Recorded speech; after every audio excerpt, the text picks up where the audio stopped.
Dave, what's up? Are we on? Yeah. Okay. We're on, baby. Let's go. So, man, I haven't seen you in so long. You just came out of the box firing. Let me tell you something.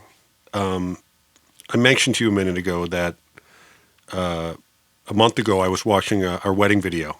Me and Kim, we've been married for 18 and a half years. Wow. We got married in 2002. Holy. And back, we had one of the few wedding videos that, probably the last one that was actually given to us on a VHS tape. That's how long ago this was. Yeah. Like, we didn't even get a DVD back then. Like, it was VHS. Wow. And we were watching the video with my kids, and they do the thing where they walk around the tables with the mic and allow all the different guests to, like, give their well wishes to the couple. And then it was like, there you were. Yeah. And the kids are like, who's that? I'm like, dude, that's Angelo. Shut up. And it brought back a flood of, like, wonderful memories. Yeah. Of the days. Like, we were young. I was right out of college. We were into music. And then after your sets, we would sit there and we'd go deep, man. Yeah. And then I always enjoyed talking with you. We always had a really kind of effortless conversation, right? Yeah, that's what it was. And then I saw you did a podcast, and I'm like, you know what? We're going to do this. Yeah. And you know what's cool? You're like, I just want to come on. You didn't want to like go for coffee first and talk about it. You just like, let's just do it. Let's just go on. No, this is fresh. There's a lot of things we don't know about each other from these years. Yeah.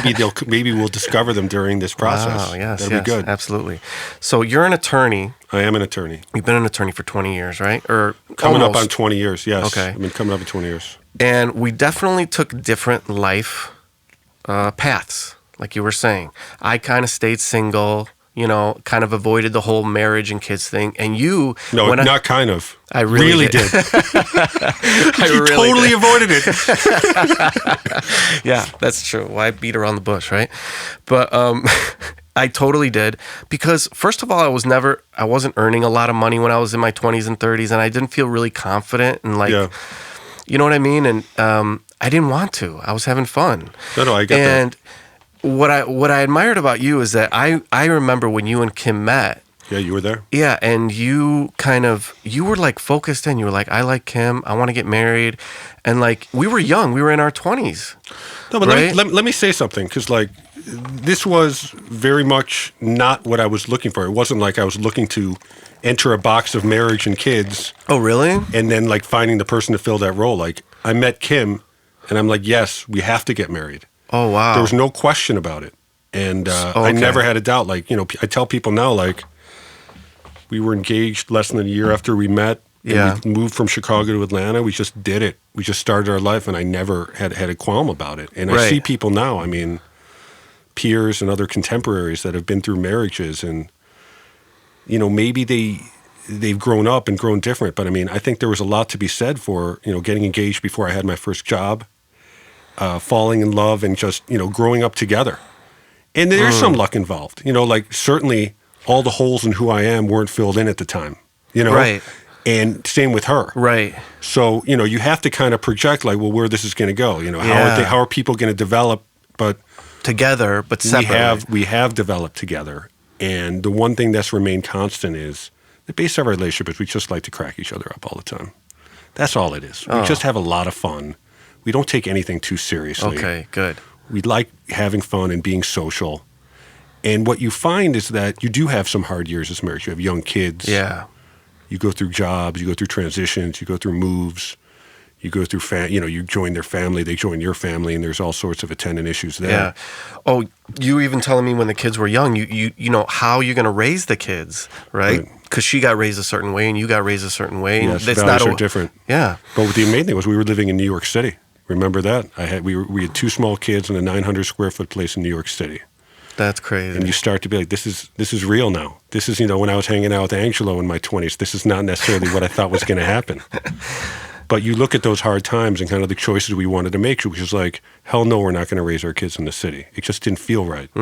So we bought our house in the burbs, and that has been the best thing for us, joining a community, being part of that. And we have a lot of fun with that. And you find that now that my kids are 14 and 12, my son just started high school from his bedroom this week. It's been, you're finding a second wind as far as fun and a social life and being able to go out. And like, I party probably more now than I did when I knew you back then. Wow. And it's wonderful because because you have that freedom because they're growing up a little more. right. When they're little, and it's hard. freedom when you haven't been free, and that's a different kind of freedom. You know what I'm saying? No. When we had little kids, you're stuck inside, and it's a lot of work, and you have to like live your life by what's their bedtime and what's that.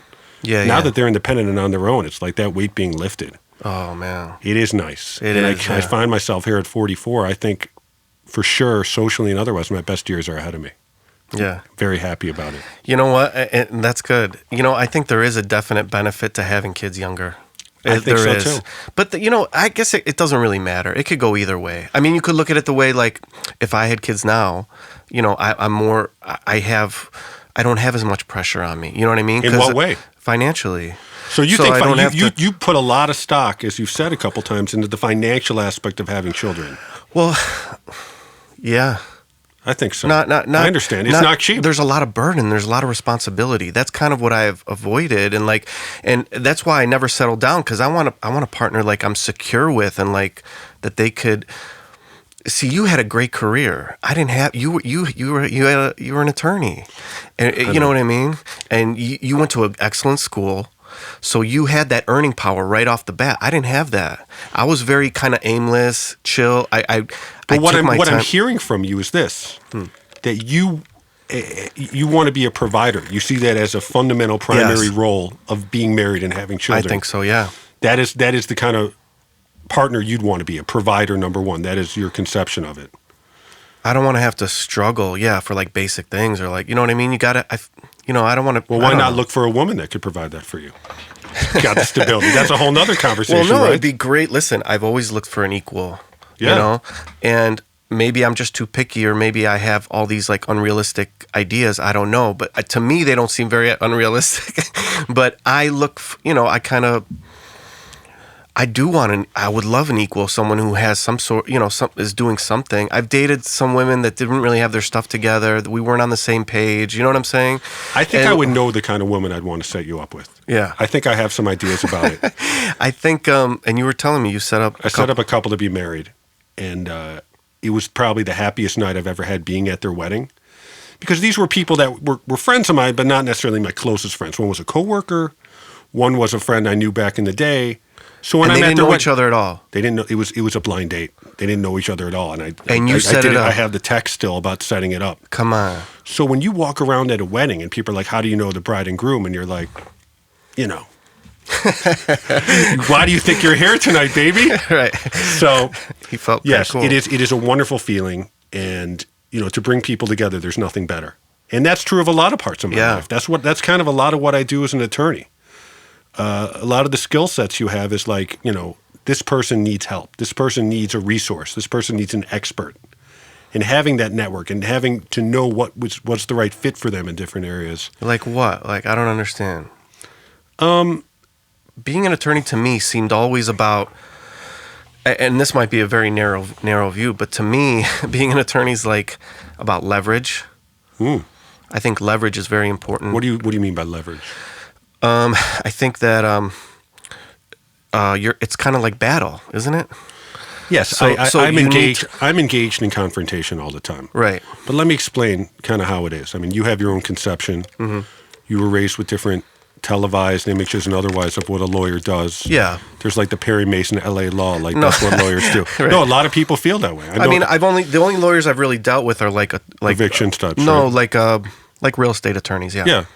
And I do a bit of that, but I mean, what I'm doing these days, representing homeowner associations and real estate entities and people that are in their homes and thinking about that, is that it's not so much leverage. It's really about what I do, managing and setting expectations for where you want to end different disputes. I mean, that's resolution. Resolution. It's conflict, and what you learn is that most people go into disputes saying, I want this guy to be wrong, and I want to be right, yes. and I want you to help me get there. Right. But that's kind of an emotional thing that people want, and it's a feeling, and I've seen it over the years, in these specific years we're in now. People don't want to win so much as they want the other guy to lose. They want to use me as a tool to extract pain upon the adversary. Come on. And, I could judge what that is and why that is in the world we're living in now. But it's Wait, important. you've noticed that more recently? Oh, 100%, man. Come on. 100%. In the last like 5 years? 5 years. People in this day and age don't really know how to disagree in a healthy way anymore. Man. And you and I can talk about why. I mean, I think we're seeing a younger generation raised on communicating via text, not really learning how to look people in the eye and to read body language, right? And to confront things in a healthy, civilized way. God, man, what is happening? It's really scary. I've never been more scared, and I feel like based on what I do, I'm kind of on the front lines of the whole thing. So this is what I try. These kids are 20 years old, and they think like if they're uncomfortable for 5 minutes, or if someone says something wrong, they have the right to speak up and say something. Where were they given this sense of like? It's entitlement, or like, why do they think like I grew up, my parents were immigrants, so I always have that mentality that like we should respect our elders, we should respect where our parents came from, like the suffering that they kind of endured to give us a better life. But I don't understand this whole, and it kind of ages us, doesn't it? That we look at these 20-year-olds. No, we are of a completely different generation, and raising children in this era and seeing how it happens, it scares me. And the worst part of it is I don't have a solution, man. I don't have a solution to this. Oh, you even see kids. How they're raised? And I mean, I have a 14-year-old son. Yeah. I mean, this is at the point now, like, you remember you were like at 14. You remember where your head was a little bit. I certainly remember where mine was.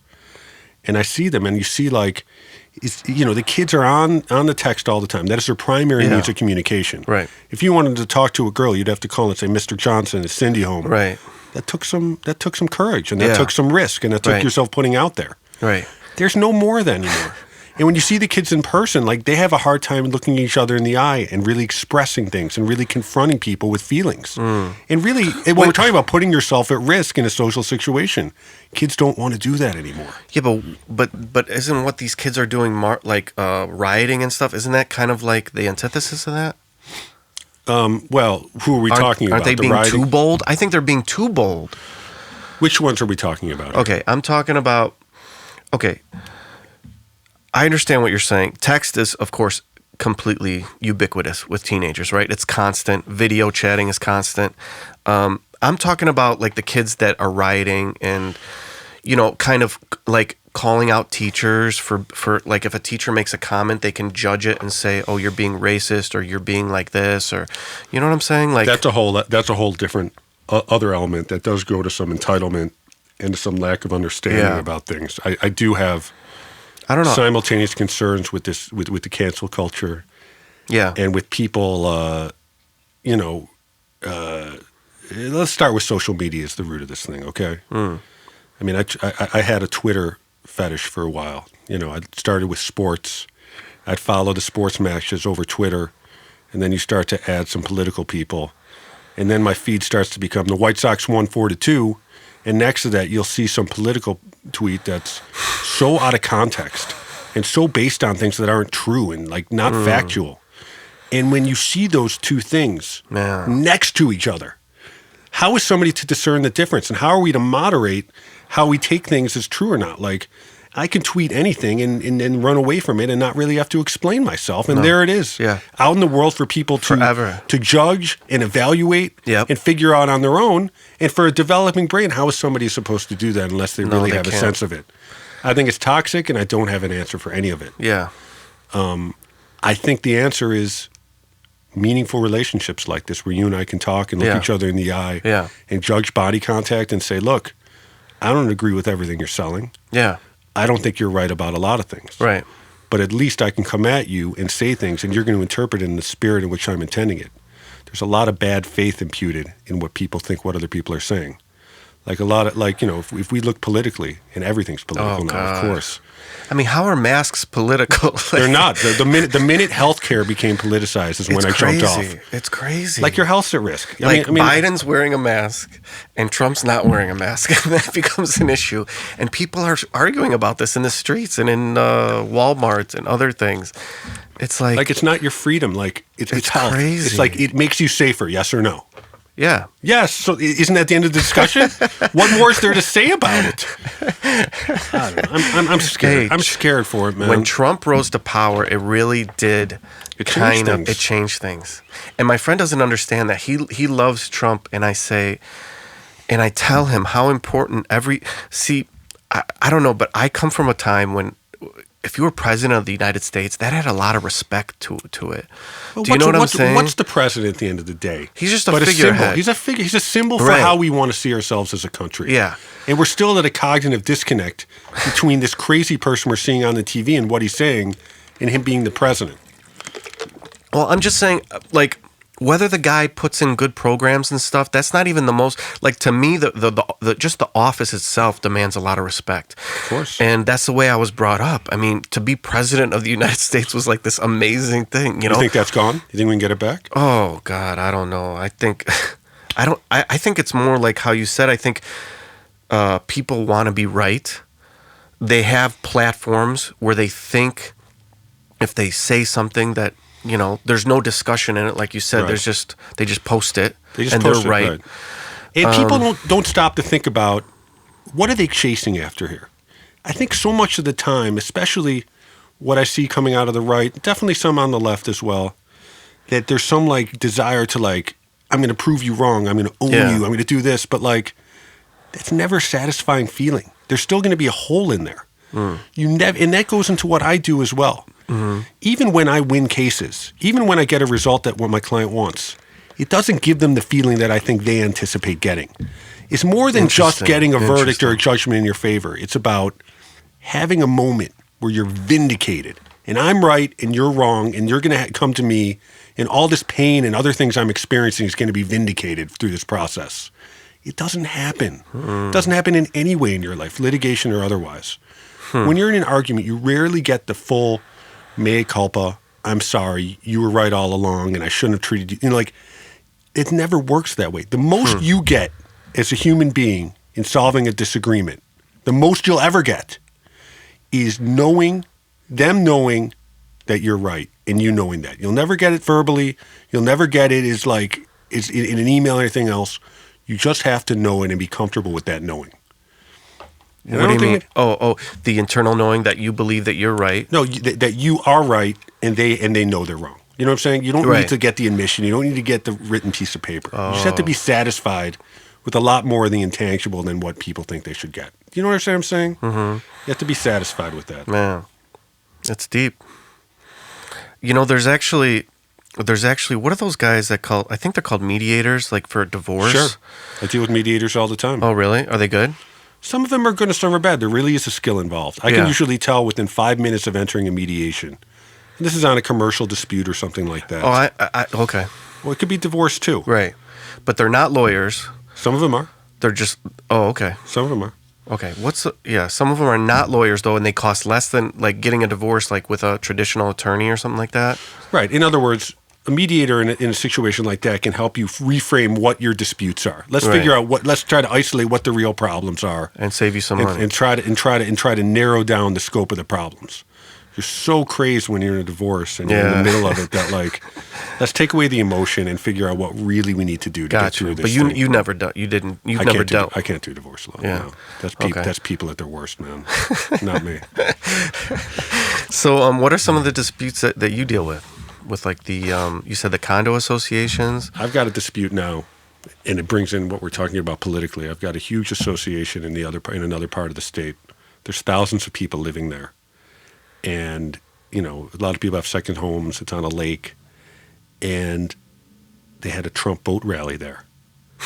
And they came to me and they said... A Trump boat rally? They said, isn't this against the rules of this association to have political signs and all this? And they want me to weigh in and they want me to do this and that. Come on. And it exposes how sensitive some of these issues are. So, like, you look over the condo, the deck. Right. The deck. Right. Every condo association, every HOA has its own set of rules. Right. I don't know why you'd want to live in one, frankly, because it's really tough. Yeah. And a lot of people end up unhappy. Right. But the administration of those rules is governed by a board of directors. Right. And those board of directors could be me, or you Right. or people who have values we don't respect. Yeah. And they're the people that call the shots. Right. And that's usually the dynamic I'm faced with. Uh-huh. And oftentimes I'm really talking to boards not about what the rules and the law are, but how to effectively govern, how to effectively manage their disputes, and how to manage interpersonal conflicts and all that. That's really what everything is. A lot of people have lost the ability to get along with each other and to healthily disagree. Yeah. And more importantly, if you're on a board or something and a decision's reached and you don't agree with it, you got to stop and you got to go along with it. You know what? I didn't vote for it, but if this is a decision, I will go with it. People have a hard time with that now. Yeah. Hey, listen, it's not just condo associations either in my building. Tell me. Let's go. You're on the clock, baby. No, I mean, I just think people need their own space. I don't care anywhere in the world. And I've always said this. If you look at the countries where like the people are really close together and uncomfortable, like the Middle East, where it's like 110 degrees, no one has air conditioning. I think air conditioning can help the problems in the Middle East quite a bit. Oh, wow. Tell me more. I'd like to subscribe to your newsletter, sir. That's very interesting. No, I mean, it's kind of, I'm kind of being funny, but what I'm trying to say is when they have their own space, they're calmer. They're more relaxed. Yes. When they deal with each other and families are too close together, they can't get along. I'm telling you. I have multifamily properties. They get so petty, and it's just human nature. Like they'll be like, they'll call me and say, "Oh, he shoveled snow into my space." Yes. And I'll go, "Okay." Was it a lot? I mean, I don't know what to say. What are they expecting you to do about it? I don't know. They just want to tell me. I mean, a lot of them are foreigners, so they want someone who just to listen to them. I had someone tell me, "Oh, their shoes are in the hallway. Their shoes are outside their door. Their shoes are bothering me." This type of stuff. It's the same. It's just people, dude. It's people. They need to be heard. They need to vent. They need space. They need space. I'm telling you. Do you think it's global? Do you think look, human history is very long, and you have to admit, only very recently have people been living on top of each other to the degree they are now. Maybe there's something that we weren't meant to do this. Like, cities are wonderful, but I mean, on some level, I don't know. I wonder why people like cities so much. I think because financially they can make more money in a city. I think it's all about, right. And I just think it's just financially they have to live in a city. I don't know why someone wouldn't want to live in a 2-bedroom apartment, with 3 kids. You know what I mean? Why would you want to do that? That's not, your kids can't run around. They don't have space to, I mean, the thing that got me, yes. But here's the thing. Now, in the suburbs, some of these big houses, sometimes the kids have too much of their own space. Correct. They'll have their own bedroom with their own bathroom. They don't even have to see their families. You know what I mean? They don't have to leave the house. A lot of the families in my neighborhood, they have basketball courts in their basement. Yeah. It's pretty nice. Yeah. Well, Why in not? Chicago, for sure, because of the winter. But imagine you're a kid, or you have 3 kids, you're in a 2-bedroom apartment. I've dealt with families like this. They're very poor. They cannot speak English. They came here from other countries, and they're just trying to survive, and I offer them an affordable place that's clean, but it's not the ideal place is what I'm saying. You know what I mean? And they struggle with it. Where do you think they would thrive, though, coming to this country? Like, if you could place them into a situation, given their lack of resources, okay? Where would you put them in a position to better succeed than what you just described? I don't think there is a better place, because I'm offering them a home for, a little, like $1,100 a month, everything included. So I don't think financially, that's wonderful. Yeah, I don't think financially there's any better place. But the point is that I just think people need space.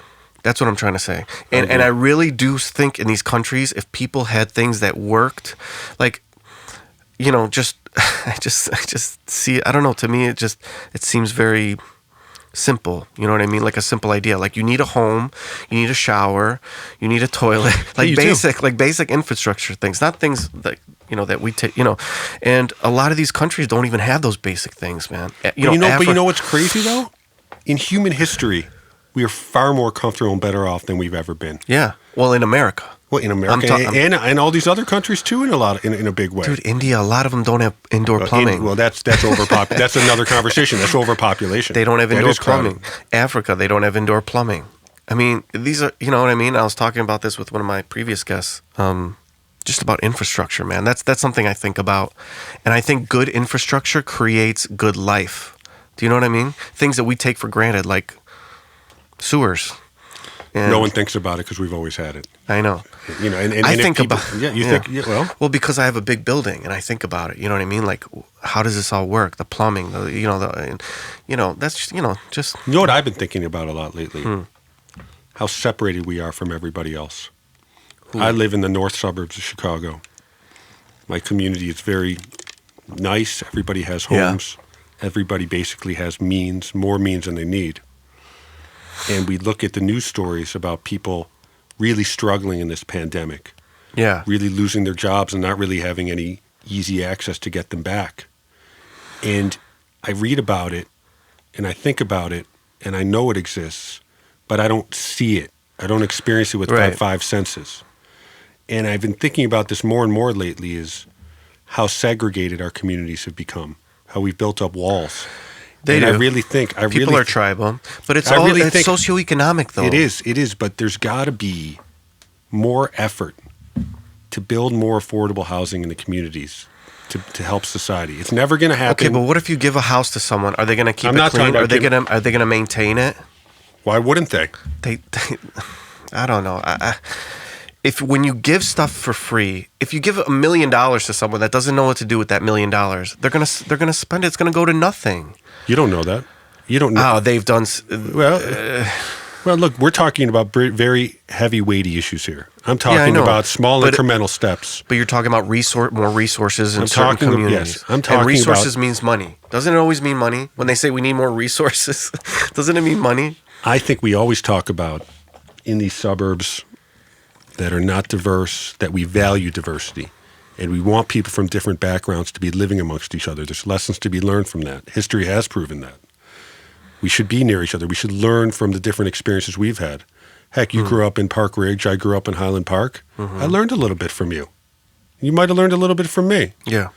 Not that the communities are that different, but, to some degree they are. Yeah, a little bit. Why can't we have, in my community, more options, multifamily housing right alongside these big houses? Why would that be a bad thing? It would be good for our kids. I think the immediate reaction is, no, we can't do that because it's going to make my house value go down. But why? But aren't there greater benefits to be gained from a process like that? Shouldn't we at least have this conversation? Okay, you know what happened? But didn't they try that with the with some of the like Caprini Green? Do you know what happened? It's all the maintenance. When you build a big building like that, it takes a lot of money and a lot of maintenance. No, there would have to be a lot of subsidies. There would have to be a lot of the surplus that exists in these communities, a lot of the tax base that's going towards certain things to be diverted towards achieving that goal. Yeah, we as a society have to get to a point where we think that is as important as building another park, building the 10th park in the square mile radius. Like, it depends where our values are. Do we really want that? And to say that it's not going to succeed before it happens is kind of admitting defeat. I think it's an important enough value to explore. I do. I think your village would have to approve it. I think people in your neighborhood would probably oppose it. They 100% would. Right. And so how's it going to happen? It's not going to happen. I'm saying it should be something we talk about, though. Okay. It's an idealistic goal. A lot of ideas. But I'm saying this is the time in history when there's this most. Did you ever think of going for politics? I have been I've talked to people about that because people have said that, you should do that. I don't want to do it. I've met politicians. I've met people at houses running for Congress, running for higher offices like that. Really? You look into their eyes and there's nothing there. I think at some point in the process, you stop becoming a real person when you're that involved in politics. I've seen it and I don't like it. Okay. What I might do one day is become a judge. That's what I'd like to do. I think that would be a good job for me. That'd be cool. Sit on the bench with the robe, Yeah. But then I'd have to be careful going out in the community. Maybe I can't have too many drinks. You're looked upon differently when you take that robe, Yeah, it's a big responsibility. Like maybe you wouldn't treat me the same way if I was a judge, Maybe it would become different with us. No, I don't think so. You don't think so? I don't know. Maybe you'd be a little more careful. I don't think so. I don't have anything. See, the nice thing about me, when you have your own business and you're not dependent on, when you don't have a job where you can lose it, you have more freedom to say things that you want to say, more freedom to do things that you want to do, because what's someone going to do? Fire me? You know what I mean? I can't get fired. You could blow it, though. You can mismanage the assets you've been given. Yeah. Oh, yeah, absolutely. No, I have to be careful, yeah. You're self-disciplined enough to make that happen, Oh, yeah, right? absolutely. Yeah, no. You have to. No, you have to manage your life, absolutely, and I'm good at that. But I'm just saying, like, I'm not, I'm not, I don't have a job, so I don't have to, like, I don't have to worry about saying something crazy. But of course, there's the social pressure too. Someone can take a little blurb of what you say, even us on this podcast. They can take a little blurb and then go, look what this guy said, look what this guy said. And then it becomes viral. It's true. It's true. It is a risk we all live with. Yeah. And I don't want, the thing is, like, to some degree, I'm opting out of that world. I know I'm going on your podcast. Yeah. I know we're talking about it, but like, me too. I'm opting. Who has the time?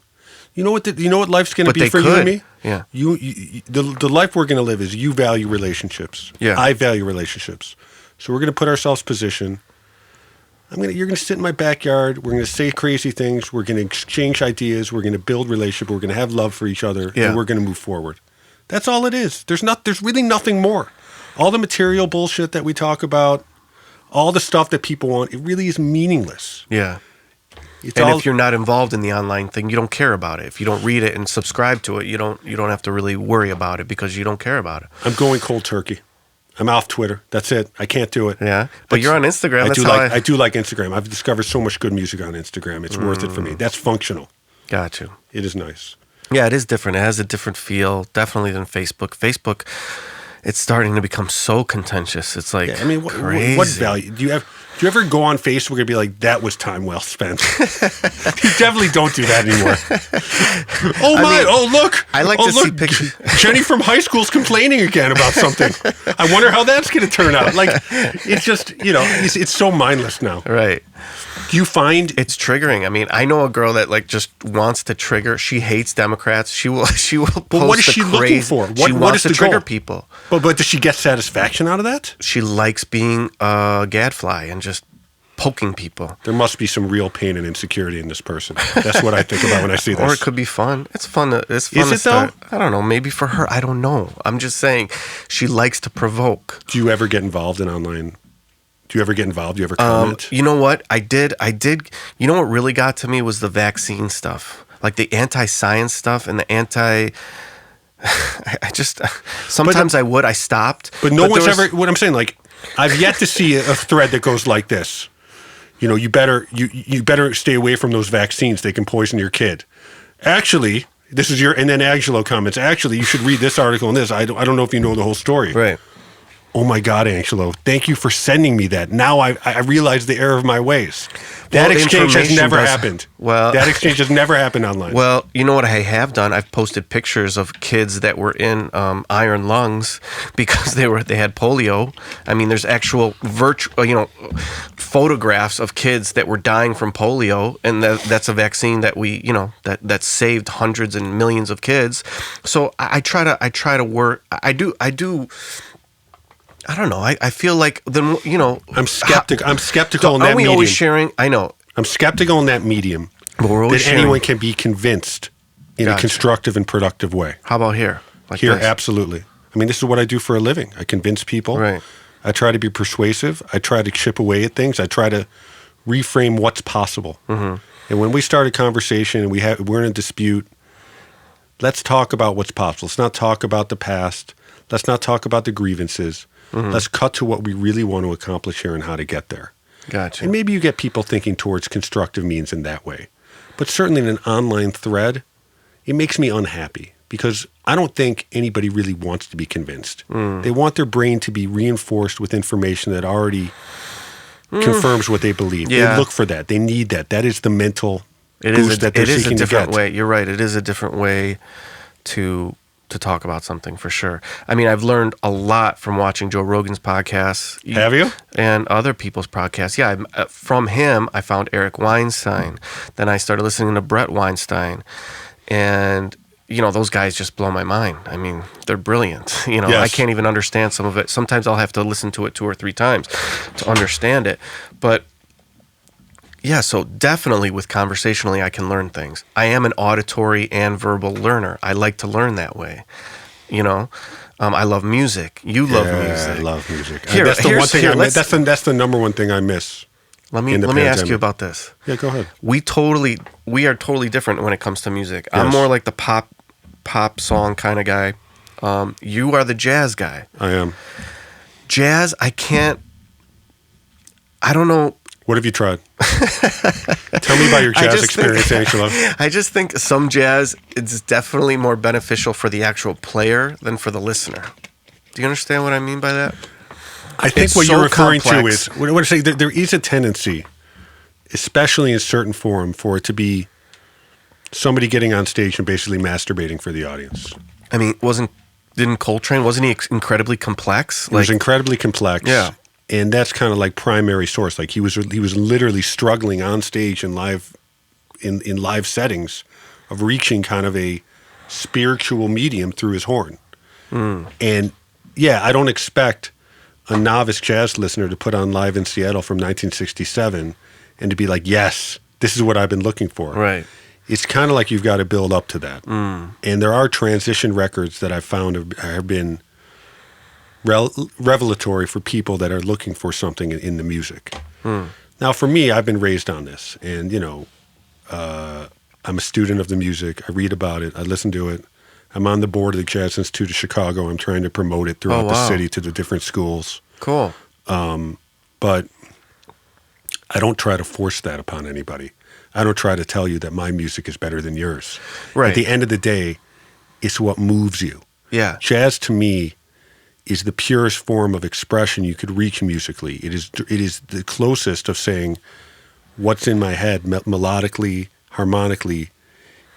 You reach a unity between what's that and coming out of your horn in real time. That, to me, is a very spiritual, special experience. Very expressive. That is achieved through training and virtuosity, and I respect that art, and I respect the history of it. I like melody. I love melody. I love thematic melody. I love when a melody repeats if it's a great melody. I mean, I'm not, and I love the thing I love about pop music is that even though it's been done a million times, you can still come up with a simple melody that is unlike any other simple melody that has come up before it. And you can tell a story with that song, and it gives you a feeling, and there's a chorus, and that's what I like about it. I do like a lot of pop music. I'm not going to say that I like one thing over the other. What I've struggled with as far as pop music moving me is the sheen of gloss over the music, the lack of immediacy in it, the rawness of it. Yeah, there's too produced. It's too produced. There's not. I want to picture people making the music, and what you're really doing is people going on a computer and composing something and then executing that, which is fine, especially when it's for like dance music and things like that. But as far as human creativity, I look for the actual human element in it. I think that's maybe the difference. Gotcha. And there's a lot of cool stuff happening out everywhere. There in the jazz. Well, I mean, a lot of things happening. Everything. I think there's less genre-specific music than there is anywhere. Like, good music is good music in there. Yeah. And I'm loath to characterize it at all anymore. Well, the amazing thing is that it's all available and it's all immediate. I know, it's unbelievable. So if you want to show me any jazz record of all time, you could show it to me probably, if it's available online. I mean, what I've been doing over the pandemic, and this might be the nerdiest thing I've ever done in my life. Again, I'm a student of history, and there's certain jazz labels that are out there that are historic. That created certain kinds of music and like produced certain artists. Online, I could see the entire catalog. Yeah. And it's like, oh, everything's ever on YouTube. Every record's there on YouTube and Spotify. I know, it's amazing. So I'll go through the catalog and I'll explore it, and it makes me look at it in a different way. It's really amazing. If you told like the 20-year-old me that this was, my head would have exploded. I know. It would have. I would have been like, that's not possible. I know, because we had to go out and search for it, remember? We had to But there was some value in that. Like, you'd find a record in the store and you'd bring it home and your mind would be blown. And not everybody had it. Yeah, it was cool. So what do you produce? Tell me more about your music now. Tell me what you're doing. I'm making, okay, we're working more, I don't like, we're working more with like electronic drums. I don't want real drums. I want everything electronic. Why? Because everything that you said you didn't like, that's what I'm doing. No, actually, yeah, we are. We're overproducing it. We're seriously. Well, but that's what I want. I want to create something that's perfect, that sounds amazing, that when you blast it, it sounds good, and what is perfection? Everything's tight. What is perfection? Tight. Like, dude, I played with live drummers a lot when I was younger, and I saw always, some of that. And I always, yeah, you got up on stage and played with us one song. I remember that. Yeah, and at the Elbow Room, I think it's closed now, but I always had issues with drummers and issues with and now it's like you get more freedom to. You just have so many more sounds to take from. You don't need the basic rock band. I think that basic drum, bass, guitar. Like the. Are three you programming different? Oh yeah, it's all. Tell me what you're programming. You got a drum track. Yeah, drum. You got the bass. You're not bringing a live bassist. No. Sometimes there's no live bass. You program the bass line. Yeah, it's either programmed or the keyboards have enough low end where you don't even need a bass line. Like the keyboard will hold the groove. I'll show it to you when we're done. But and what instrument are you playing? Are you I'm just singing? Yeah. No, how's your voice? It's okay, but we're changing that too. We're pitch correcting it. It's not like it's totally overproduced. How often does it come out the way you pictured it in your head, though? Are you able to? I like it. I love it. I love when something sounds. See, I don't need it to be totally raw. I don't need. Now, let that. me ask you a question. But there are albums that I like that, and there are. I'll tell you what I love. I love the Sinatra record of him singing at the Sands.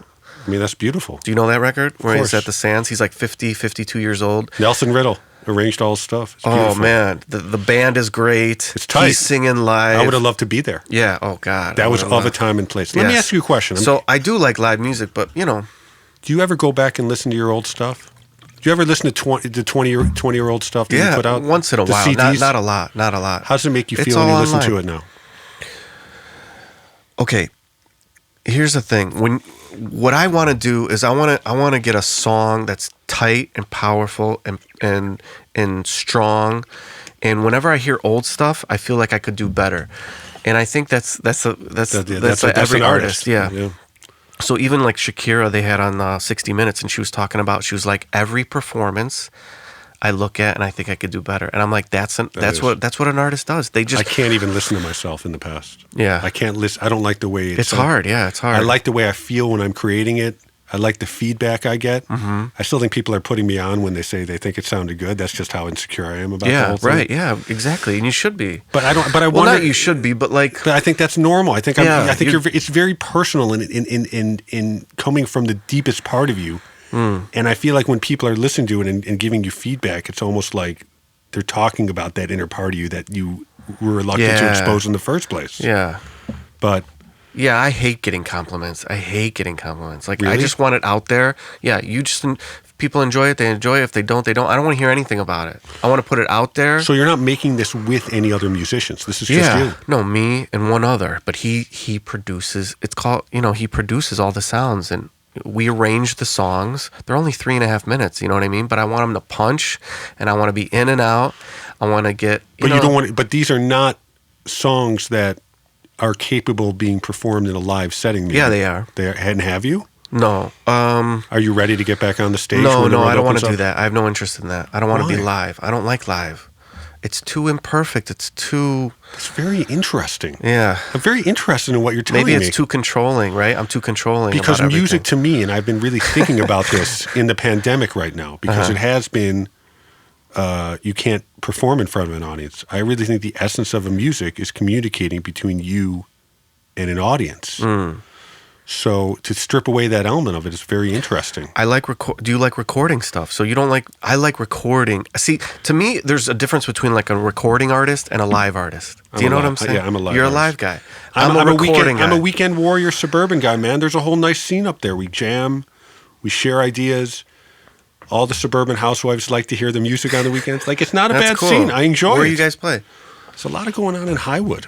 You been up to Highwood? Mm-mm. A lot of good live music up there. Okay. You'd be very impressed. Yeah, I'll come check it out for sure. I know you don't go north of Dempster, but like once in a while you can do that. Yeah, I really do. Now, what are you doing? What are you doing exercise-wise? You keeping yourself in shape? Yeah, I'm going to the gym a couple times a week. I got a trainer. My trainer, she pushes me a little bit. It's good to work out with someone.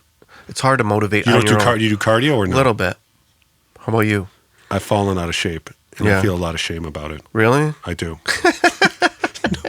You said that so. I just opened up to you and you laughed at me. You know what that's like? I mean, I'm not going there again. You I laughed at like how honest it was. I was like, damn, that's fucking honest. I feel that way. Yeah.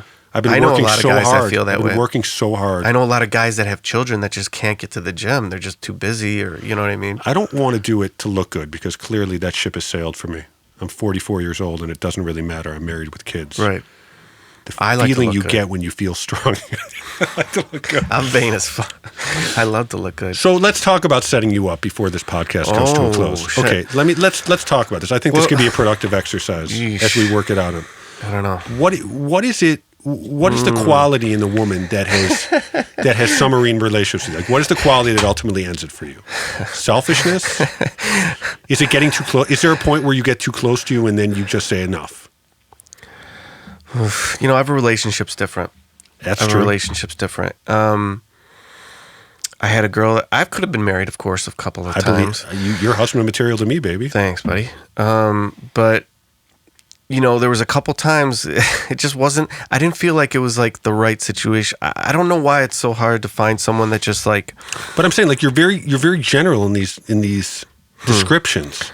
You want me to what be is specific? What quality turns you off? Is it just a feeling you Oh, get? it was different. No, it was just different with each person. I mean, Yeah. one, it was really fast. She just came here for like a week or two. She was from another country, and like my God. she wanted to settle down right away. And she was very cute. Physically, I really liked her. She was very cute, very nice person. But it was just too fast. Another girl had kids. Oh yeah, So no. I loved the kids. That's a big step. But yeah, I really liked the kids though. They were real cute, and she just didn't have her shit together.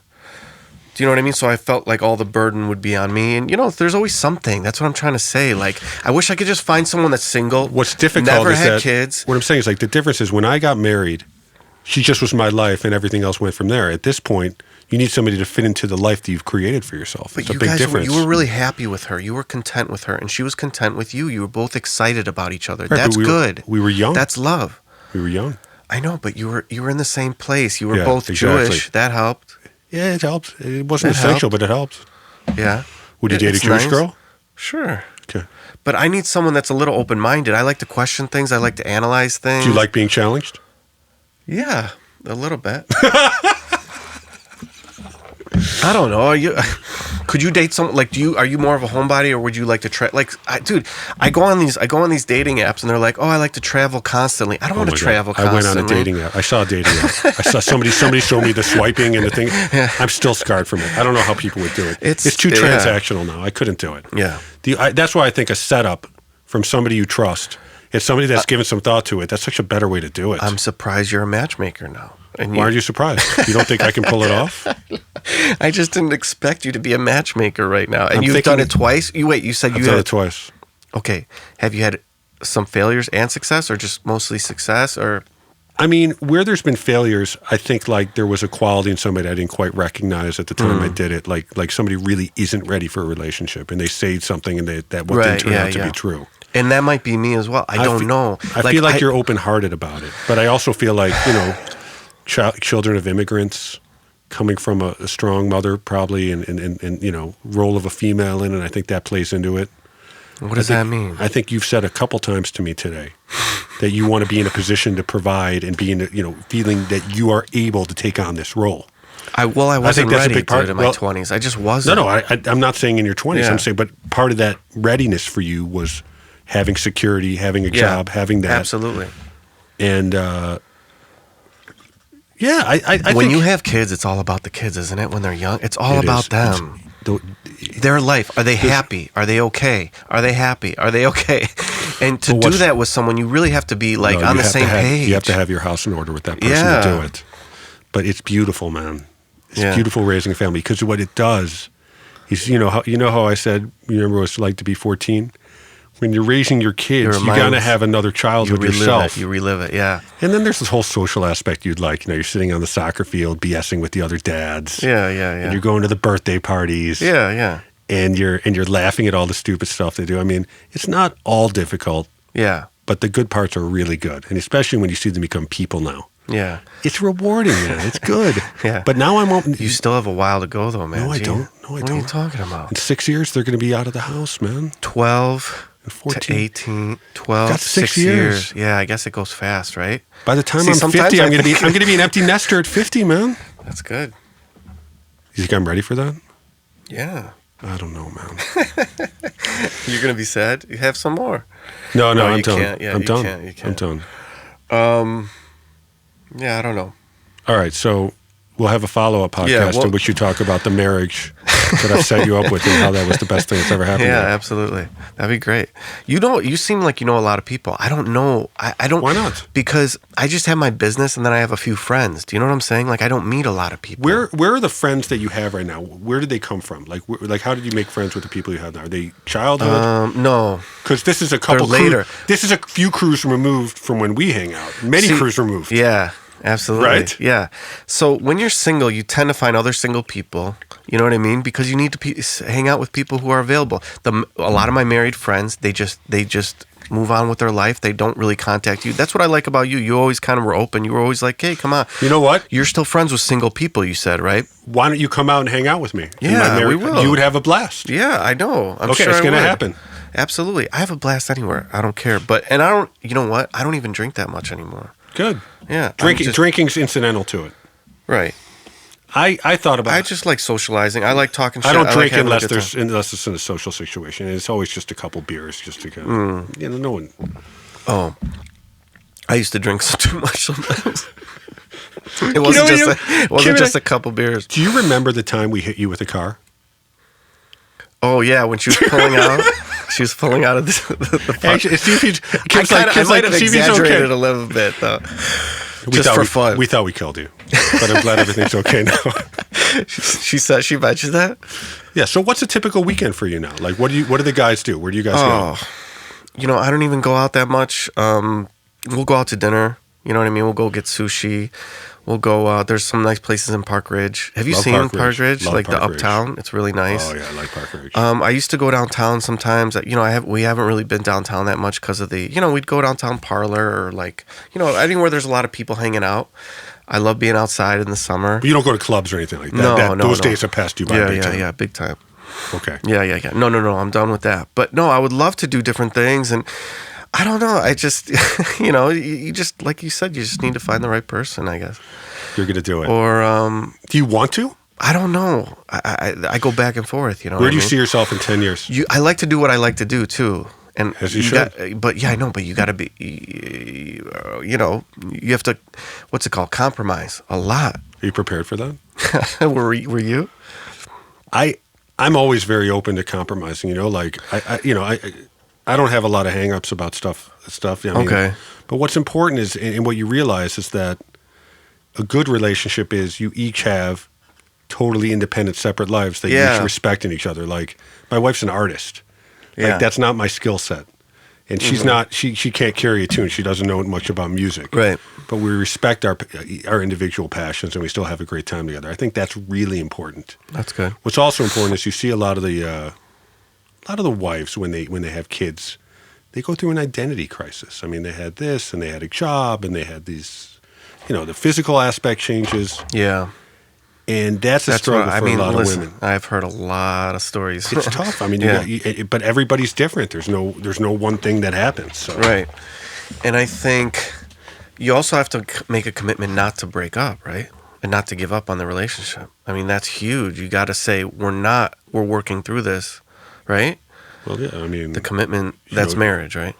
Well, yeah. What are you talking? No, a lot of people give up so easily. What do you mean? There's people divorced all the time, constantly now. There's something so beautiful about the fact... When you were immigrant... When my mom told me, the immigrants, they didn't get divorced very easily. You know No, they were in it till the end. Yeah. Even at the risk of unhappiness. Right. No, I mean, you see, you do it. What's beautiful now with Kim is that we've been together so long. And you have the shared history. Yeah. And the inside jokes go way back. Yeah. And the stories get crazier and better. And, but, that's good, man. But yeah, it is a commitment. And you have to not only accept the other person's shortcomings, because they exist, and you'll find them. Not only do you have to accept them, you have to start to embrace them and understand that those shortcomings are part of the greater whole. And is that a compromise? Yeah, that's a compromise. But I think there's greater rewards to be found in that. And, maybe taking a leap of faith at some point and maybe making yourself more vulnerable than you used to. I think you'll find the rewards there. Yeah. You have it in you. Yeah, absolutely. No, definitely I do. what's bad in relationships, and I said this many times, I think, is like, have you ever seen the couples that really resent, like the resentment? Yes. Like, all the time. I've seen like a woman, I was talking to this woman one time, and she was like, even when she started talking about it, I just saw her like, just her ex. She's like got so tense, and she's like, oh, I can't stand it. Fuck it. I can't even, like, she couldn't even stand the person. Do you know what I'm saying? Like, when it gets like that, it's really, really bad. Let me ask you this. You've seen people go get married and then get divorced, right? Many. Did you think that the marriage was right at the time they did it? Did you see maybe that this may not be right? I don't know. Most of the married couples that I've seen, I had You had an inkling? Always. Really? I can always tell. Wow. And a lot of it's personality based, but some people get married for the wrong reasons. She's, it's time for me to do it. Yeah. Fear of being alone, man. It's a powerful fear. Or how I mentioned before, like there's certain things that, maybe she'll mature in this way or this will change. You can't expect anything to change. That's the one thing. Like, maybe he'll get over this one thing that annoys me. No, that never happens. You know what I am a little fearful of? Criticism. Why? What kind of criticism? Like what? Like you didn't take the trash out type stuff? Like, I don't know. No, the criticism's part of it. And I don't think a woman should like belittle a man. I think a man needs to be supported. You know what I mean? He wants to feel like a man. He wants to be respected. You know what I mean? But don't you think Steve Harvey even said that? Steve Harvey's like, a man wants to be supported because he's trying to steer the ship, and you know what I mean? Like, I agree with that general principle. But sometimes Kim will say stuff to me like, and it'll hurt and it'll be criticism. But then she'll say, which is right, who else is going to tell you this? And at the end of the day, you want somebody that can give you the truth that you need in yourself. If that love's there, you'll be able to accept that kind of criticism. Damn, stinger, like a little stinger. And if she if she knows you well enough, she'll know how to put across that criticism in a way that you'll be able to handle it. That's what it's about. Does she know you? Is she able to read you and give you? Where do you think you get this really kind of like sense of, being able to resolve all these conflicts? Where'd you get it? Your dad or your mom? I grew up in a household where we talked about feelings a lot. Really? Like we always explored how we felt and why we felt this way, and we got into it pretty deep. Yeah, wow. I think I grew up. It was unusual for that. That is really unusual. But it's healthy. I think it's one of the weird gifts I got as a man. Like I think I really understand things emotionally, and I can kind of get into that way. Yeah. So I kind of know where somebody's coming from without having to go through all the mishigash. And I do know a lot of what people project out there, dispute resolution otherwise, is a direct function of the insecurities they carry. And that's okay. It happens. But also what I've learned is cultural things come a lot into it. People of different backgrounds, like Russian people have a very specific way of dealing with disputes. Yes. Greeks are like Jews, are like the Jewish people a lot culturally. You think so? The way they communicate and express themselves, a lot of similarities. Greeks can be difficult, very difficult sometimes. So can the Jewish people. Yeah. I work with a lot of Greek people, and I understand and respect the culture very much so. And Asian people have a very different way of dealing with disputes and handling it. Right, culturally. Yeah, so you learn about that part of it too. Does that change when they come to America and they become Americans and learn about the American culture? I think to some extent it does, and generationally might modify it over time, and the area you live in modifies it. But you think about all these kinds of different things. Yeah. But there's no substitute in any dispute for learning about yourself at the end of the day. You know what I'm saying? Like maybe in some way, like I try to convey to somebody, like, what do you want to get out of this? Like why are you doing? Sometimes I'll turn around like you're paying me to do this for you, but like it's always about like, look, you're paying me, and you're my client. I'm gonna do what you want to do. Right. I'm gonna file this motion if you want me to file it. I'm gonna go into court and go to battle for you if that's what you want. Right. But I just want to make sure you know what you want out of this, because I don't want you coming to me and being disappointed in the result. Damn. The best thing I could do in my career is tell this is what's going to happen. Right. We're going to be in front of the judge, and the judge is going to say this, and the other person is going to say this, and this is probably what's going to happen. That's really the only skill I really have at the end of the day, making people understand what's about to happen. And then I want them to really think about whether, knowing all that, are you still willing to go forward? Because so much of the time people just want to fight. They want to get revenge. They want to get back at him. And it's coming from an insecure place at the end of the day. That's what it is. No, you know what? I really didn't think of your job as being so personal like that. I really didn't. It is. Yeah, it is. I know I'm learning that. I really didn't know that. Well, you know, because did you ever hear how Trump used like attorneys and used the law system?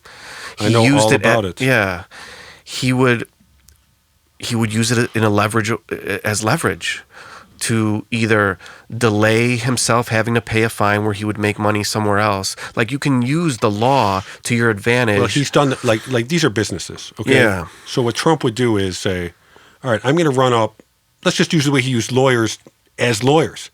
I'm going to run up a $200,000 legal bill, and I'm not going to pay it. And then they're going to sue me, and then we're going to be in court, and it's going to cost them all this time and money. Right. And I'm going to delay and obfuscate and all the other bullshit he does. Right. And at the end of the day, we're going to settle for something less. Right.